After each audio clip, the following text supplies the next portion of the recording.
So let's talk about Lucy Connelly. This is the wife of a Tory councillor and childminder who was jailed in the wake of the riots, not for rioting, but for a tweet. Now, we should say that the tweet was pretty disgusting, pretty racist. She tweeted about, setting fire to asylum hotels, hang the bastards for all I care. Really quite disturbing stuff. But she was sentenced to jail for 31 months. She legally is entitled to temporary leave, but repeatedly she has been denied it by the people in charge of the prison. Um, Tom, it feels like her punishment is not only, I mean, we would think it's unjust being pro free speech campaigners, but it's unusually cruel. It's Hmm. unusually harsh, even in those normal circumstances.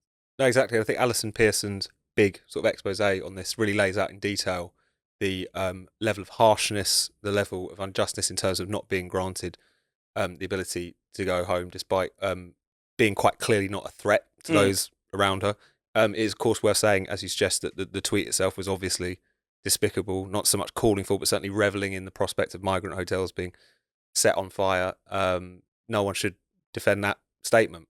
But at the same time, it was deleted shortly afterwards. The idea that this, in and of itself, sparked the racist violence and mm, arson that we saw across the country is a ridiculous proposition.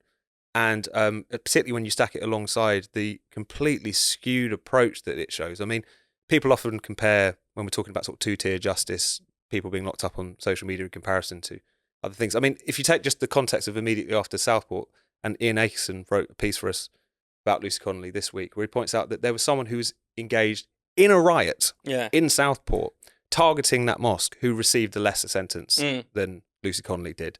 That's absurd, and I think tells you something about the preoccupation that the criminal justice establishment and the government has with speech over even action. yeah. And I know people will say this particular tweet is obviously of a different character to some of the things that we've seen people locked up for in recent years. But at the same time, I think it's really important that we make that really clear distinction between speech and action. Mm, Incitement is absolutely a crime, and it is even in America, the land of the First Amendment, with very strong free speech protections. But you have to draw that line very carefully. yeah.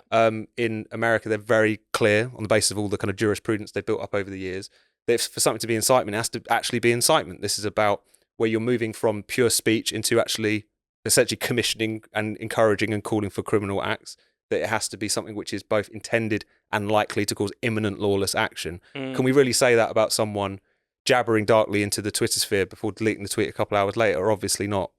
But I think it's a reminder as well that aside from all the other bizarre warped priorities that it's revealed, that if we're going to have free speech, we really need to fight for it, even in the really hard cases, even when the tweet in question is completely despicable, yeah. because it's there where you kind of maintain the principle, as it were. So yeah, there's a lot about this case which is really really telling, I think, about where we are with free speech and with just criminal justice more broadly, I suppose. Definitely, Jacob. It's almost like we've ended up in a situation where going after speech has become more important, not just kind of coincidentally because we've got harsh laws on speech, but because controlling the narrative is so central to everything that the elites stand for, and that they Mm, recognize implicitly or explicitly. They recognize at some level that the grasp they have on the popular narrative is so kind of tenuous that challenges to it, even if they're otherwise pretty despicable ones, but any kind of challenge to it has to be taken more seriously even than the actions. So that's why it's really revealing. You give this example of the rioter versus the person with the Facebook post or Twitter post, Mm-hmm. is like the discrepancy there. And there's this growing sense that the controlling the speech is so important for them. mm, And so this isn't the case in isolation at all. And that again, it touches on an issue that had a component, as we know, to do with race relations, whether that was a kind of invention of the Twitter sphere or whatever, but that they intuited at some level that they have to go after these people, really throw the book at them for what yeah. they said, because having a kind of hold on the popular narrative is so important, and it is only going to get worse and worse the greater the divorce that we see is growing and growing all the time between those who control the courts and control the law and the media and all the rest of it, and the growing popular conception that there's something really wrong with wider society.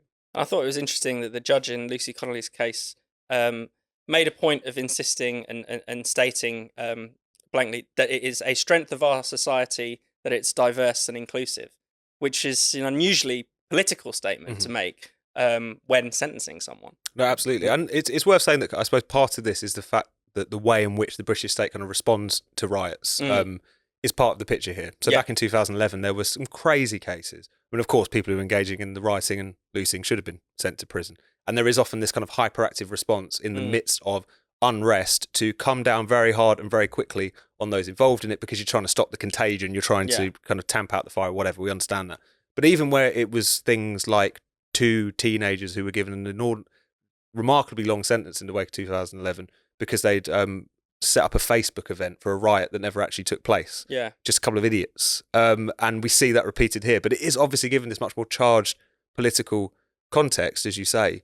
And the thing about the whole two-tier justice discussion is that, first of all, there's so many different examples of it now, but it's really fundamentally eroding already pretty eroded trust in the criminal justice system. You think the desire to make kind of political statements off of the back of this just seems to me to be so incredibly misguided if you want anyone to believe they're going to get a fair shake when they go through the system.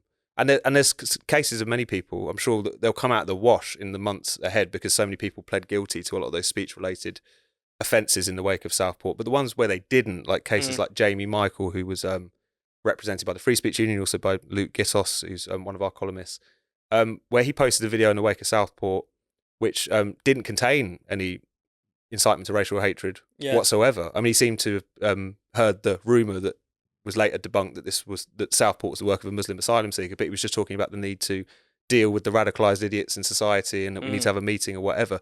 Seemingly on the basis of when he posted that message, the context in which he was posted, he was also arrested, hauled through the court, separated from his family, and it was only because of the fact that of his own bloody mindedness that he decided to ignore the brief that was supplied to him, the duty solicitor, and to keep fighting his own corner until the Free Speech Union got wind of him and then managed to give him the support that he needed.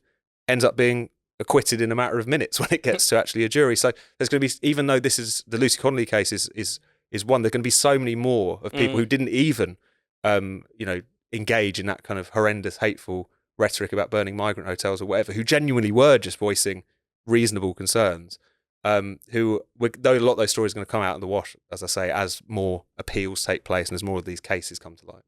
And it's worth putting this even in the wider context, even outside of the riots. The scale of speech policing has just gone through the roof in recent years. A recent piece in the Times, put out freedom of information requests to every police force in England and Wales.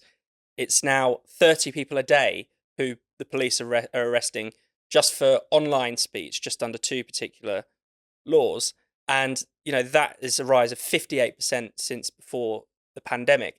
As it happens, fewer people are being convicted, interestingly, which suggests, perhaps what you were saying, Jacob, a bit of a divide between what the judiciary, what the legal system thinks and what the general public think, especially if people are being put before juries. But this problem is clearly out of control. And I imagine this data didn't include the year of the riots. So, it's going to jump even further, I guess. Well, yeah. And then that coming only hot on the heels of the example of Hertfordshire police going after the person who said something nasty about their school. And it's really the coming together of three things, I think. One, the obvious disdain that our ruling classes have for speech that they don't like, their inability to separate, as you say, words from actions, to bear any criticism, even if it sometimes turns very nasty and unpleasant. But the second thing is that the police are increasingly reduced to something that exists on the sidelines, and going online and finding something nasty that someone said is really, really easy, and you don't even have to leave the comfort of your desk to do it. Whereas actually investigating crimes, doing what used to be called proper police work, is increasingly difficult. But I think there's also a third thing, maybe a deeper thing here at play, which is revealed by this. You're right to draw the comparison with the riots in the early 2000s, in the early 2010s, is that I think there's some awareness among those who control the levers of power in the British state that the state's grip on power is kind of quite tenuous, and that we see bubbling up again and again these moments where there's a danger of genuine kind of law and order breaking down, because the degree to which the social contract, the sense of a two-tier society, is widening and widening, and that there is this, I think they intuit, there is this kind of growing discontent and the gutting of police forces, the kind of fraying bonds of society, all the things that as the tide kind of comes in and like are being revealed. There is this sense that that the state's grasp on power is increasingly tenuous, and they don't really represent the society anymore. And so that, I think, also plays into their need to control what's said, because they're increasingly kind of concerned that they couldn't control what people do. Absolutely. And just to tack on to that amazing survey in the Times about the 30 arrests a day now under like malicious communications and the Communications Act, grossly offensive speech. This is something that doesn't even rise anywhere near the level of incitement to quote unquote racial hatred and so on that we've been talking about. It's worth saying that the last time those Times journalists, Charlie Parker in particular, did one of these surveys where they sent a bunch of FRI requests and looked at the data for police forces across the country, they came up with 9 people a day. Yeah. And already on that basis, Greg Luciano from Fire estimated that Britain is already arresting more people for speech crime today than America did during the first Red Scare. Yeah. If that's not a free speech crisis, I don't know what is. So at the very least, we can knock down the denialism that often confronts this issue, I think.